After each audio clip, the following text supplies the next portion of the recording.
10. Hoi!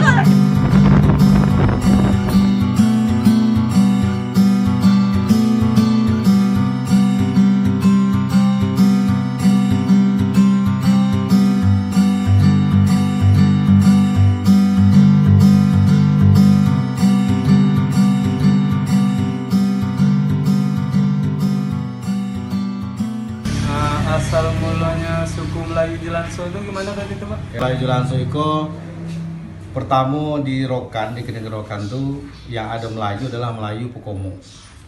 Ya kan? Kemudian pada saat tertentu, di waktu ketika tertentu datang sekeluarga dari Gunung Malelo, Kampar ya. Ya, Kampar.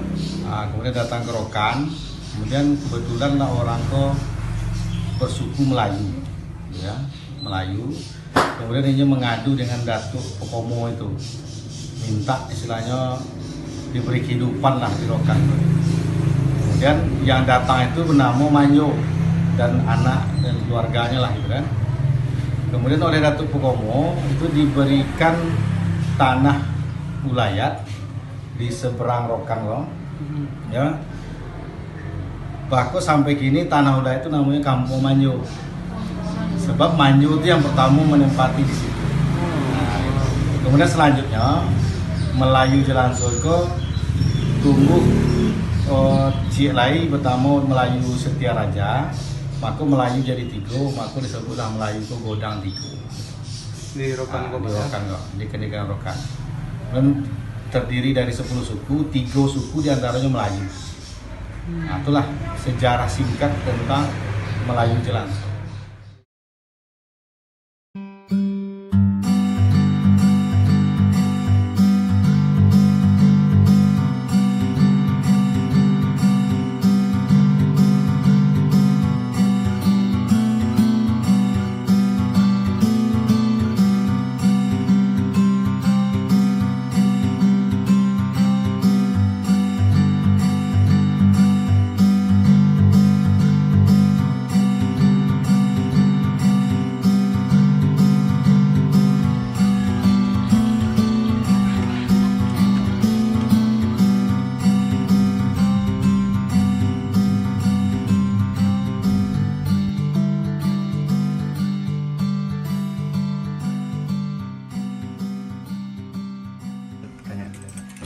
Jadi saya dan teman-teman mau nanya nih ke Bapak, asal muasal Mandailing itu masuk ke Rokan itu kapan?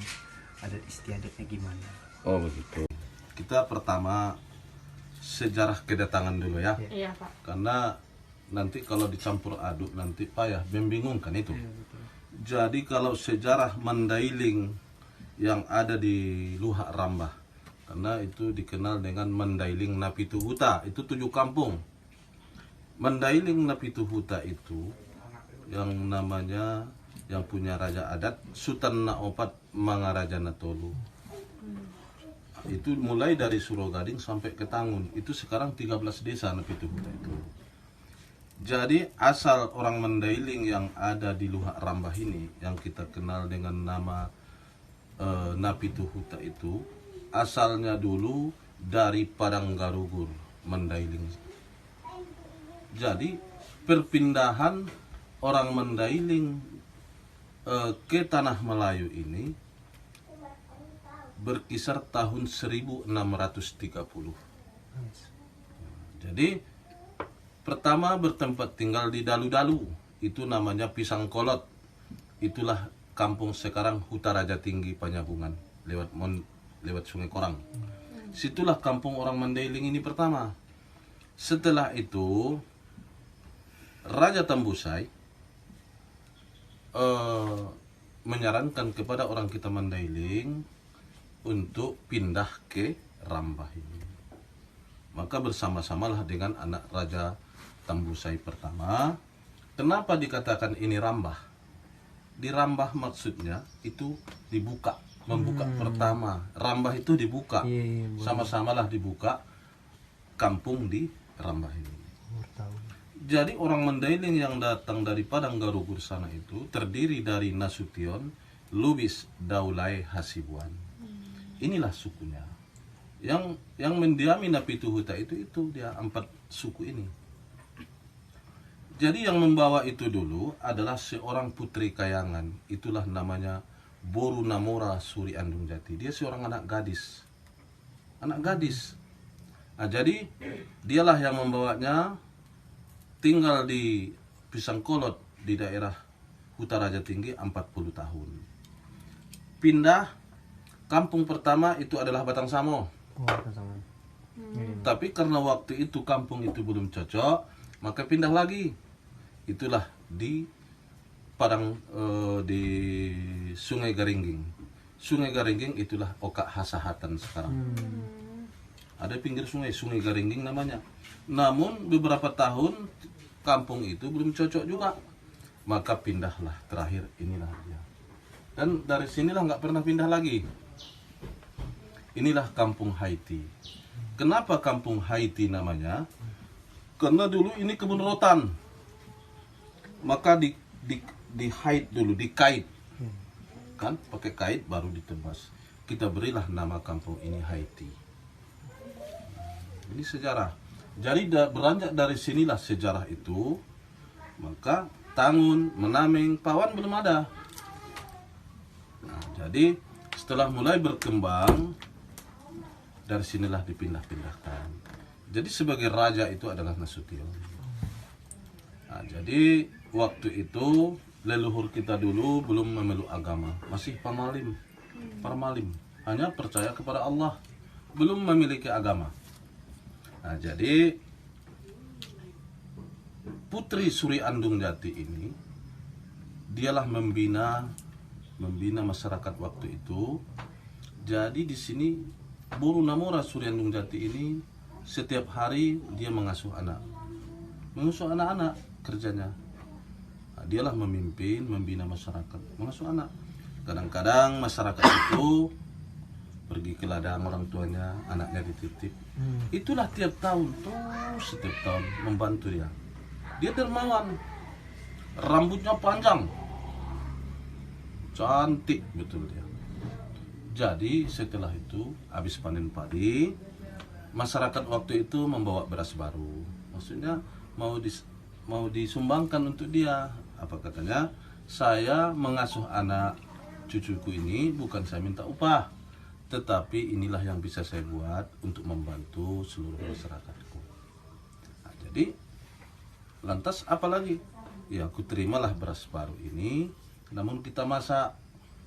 Nanti sambil bersedekahlah, berdoa agar supaya kampung kita ini jauh dari hal-hal yang kita inginkan. Kita doakan semoga Bapak Ibu semua setiap tahun itu mendapat padi beras, nggak ada gangguan terhadap ladangnya. Seperti itu dia. Nah, jadi pas suatu saat sebelum Islam masuk, maka dia kumpulkanlah. Dia udah tahu ada sebuah perubahan. Dikumpulkannya lah masyarakat waktu itu kepada cucuku semua. Saya nggak bisa lagi bersama-sama dengan cucuku. Saya udah pas waktunya mau berangkat. Timbullah jejakku yang terakhir ini. Ah, itulah dia yang pakai kain kuning. Jejak terakhir dia itu. Timbul ini yang pakai kain kuning. Ini kain nih, bukan cat. Bukan kain.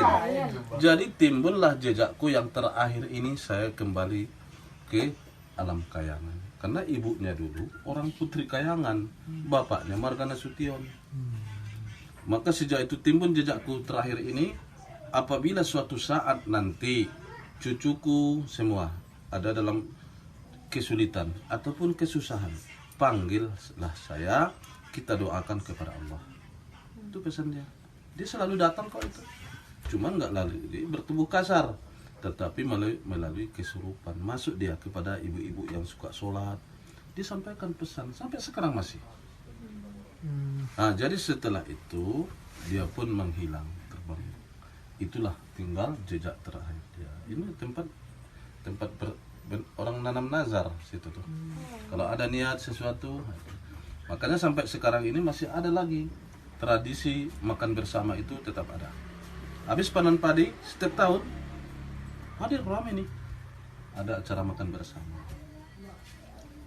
Jadi itulah sejarah daripada kedatangan Boru Namora itu. Sehingga dia kembangkanlah kampung sampai ke Tangun, Menaming, Pawan, Batang Samo, Langkitin, semua dikembangkan. Jadi setelah itu dia pun pergi, dilanjutkan oleh Sultan Lautapi, itu kuburannya, panglima dia. Jadi setelah digantikan oleh Sultan Lautapi untuk membina masyarakat, Islam pun masuk Islam, disuruhlah masyarakat waktu itu memeluk agama Islam. Si Sultan Lautapi, leluhur kita ini nggak mau. Saya udah punya keyakinan. Iya, penolakan tadi. Saya nggak mau. Saya udah punya keyakinan. Mereka ini sama dengan agama tauhid, hanya percaya kepada Allah. Cuman kedekatan dia untuk kepada Allah itu udah dekat. Makanya dia nggak menerima. Kalau bapak tidak bisa menerima, terpaksa dibunuh. Inilah hukum waktu itu. Memang dia ini bisa dikatakan orang hebat. Pertama harus dibunuh. Pertama dicencang, ditikam, segala macam tahan. Dibakar hidup-hidup, tahan. Angus pun badannya enggak. Dikubur hidup-hidup, enggak juga meninggal. Dibenamkan di sungai enggak juga. Jadi terakhir apa katanya? Kalau mau membunuh saya juga enggak payah. Ambillah itu sejenis bambu namanya bomban. Kalian tusuklah ubun-ubunku sampai ke ubur-ubur. Itulah baru dia meninggal. Nah, disinilah dimakamkan. Dan ada juga leluhur Lubis Daulay Hasibuan itu di situ kuburannya. Sejak Islam itulah maka diislamkanlah semua. Inilah sejarah orang kita. Datangnya dari Padanggaruur Mandailing sana, daerah Kota Bargot. Inilah kisah sejarah kedatangannya. Jadi kalau kembali kepada sejarah, kenapa orang Mandailing itu bisa memakai adat jujuran di tanah Melayu? Nah, ini adat. Karena ketika terjadi pada tahun 1800 terjadi perang antara pertanyaannya dikat dulu kan. Oke, pertanyaan adat tadi kan Bapak menjelaskan adat kan. Mau tanya lagi. Pak, gimana sih adat istiadat dari suku Mandailing tersebut? Adat istiadat Mandailing, kita sekarang Mandailing Napituhuta ini adalah Mandailing Kabupaten Rokan-Hulu. Tentu adat istiadat itu memang sama dengan di Tapsel sana. Tentu ada sebuah pertanyaan, kenapa orang Mandailing yang ada di tanah Melayu ini bisa memakai adat Mandailing? Seharusnya di mana bumi dipijak, di situ langit dijunjung. Tentu kita tinggal di Melayu, tentu adat Melayu kita tahu, adat Semondo. Jadi sejarahnya seperti ini. Ketika dulu tahun 1800 terjadi perang antara Raja Rokan dengan Raja Rambah. Jadi waktu itu Raja Rambah ini diserang oleh Raja Rokan. Raja Rokan ini kita tahu bahwa dia itu dibantu oleh pasukan Belanda dari Pagaruyung. Karena Raja Rambah ini keras, maka dihantamlah, diserang oleh Raja Rokan. Maka Raja Rambah ini sudah mulai kalah. Pasukan Raja Rambah sudah ditangkap oleh pasukan Raja Rokan, maka ditangkap, dipenjarakanlah. Itulah makanya ada di Rokan sana Pasir Rambah. Ditawan, pasukan Raja Rambah ini ditangkap oleh pasukan Raja Rokan. Sehingga waktu itu datang Raja Rambah, maksudnya minta dibantu mempertahankan kedaulatan kerajaan Rambah ini. Karena Rambah ini udah kalah. Maka oleh orang Mandailing, kami mau membantu untuk menjaga kedaulatan kerajaan Rambah ini, tapi harus ada syarat. Nah ini, maka berjanjilah di Janji Raja sana. Tahu Janji Raja? Janji Raja sebelum Tangun lewat Tanjung Belit ada situ kampung Janji Raja. Maka berjanjilah di situ raja-raja itu, termasuk Raja Mandailing ini dengan Raja Rambah. Kami Raja Petuan siap untuk membantu menjaga kedaulatan kerajaan Rambah, tapi dengan syarat 7 persyaratan.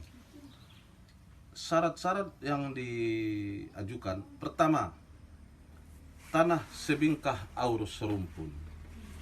tolong berikan kepada kami tanah wilayah beserta tanamannya. Nah, itulah namanya tadi napituhuta.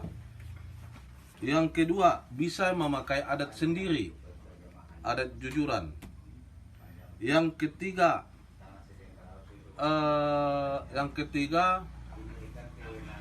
duduk sama rendah, tak tegak sama tinggi di dalam adat.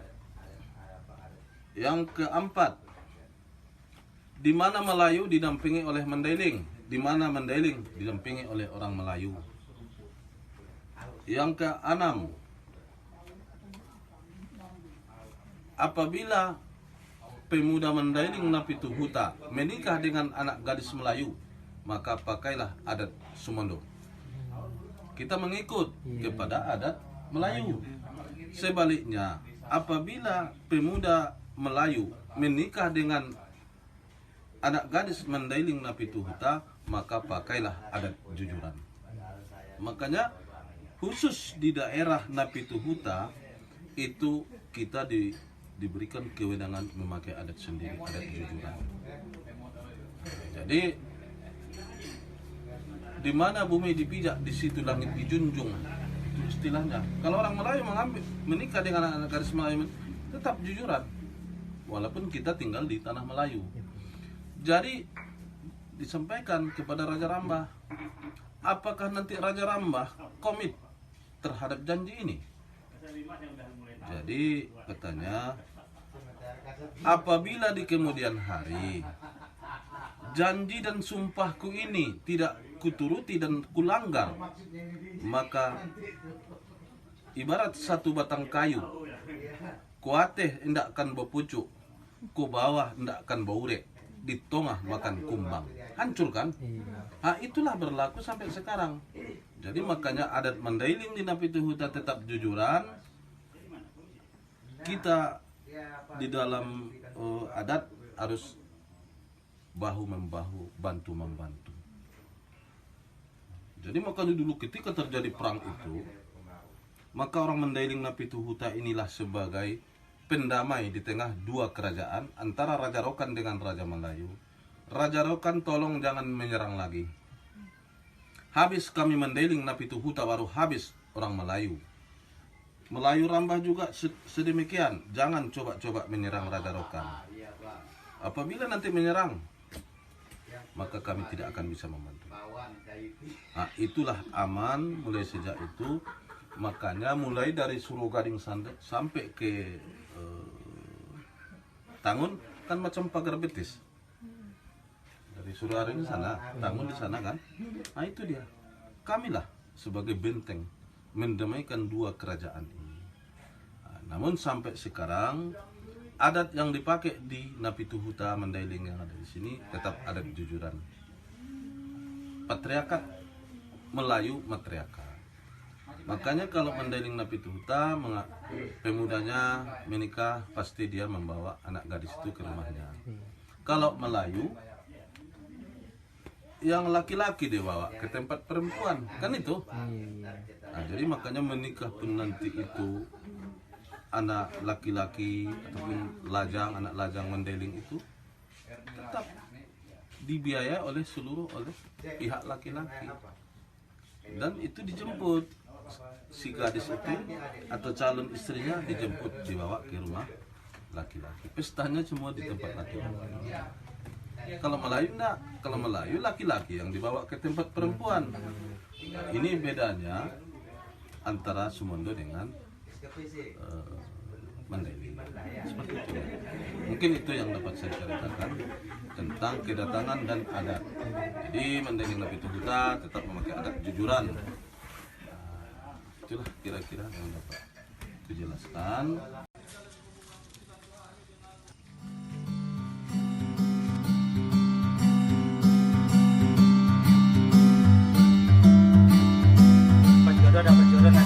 Amin. Cocok kali lah. Palen om.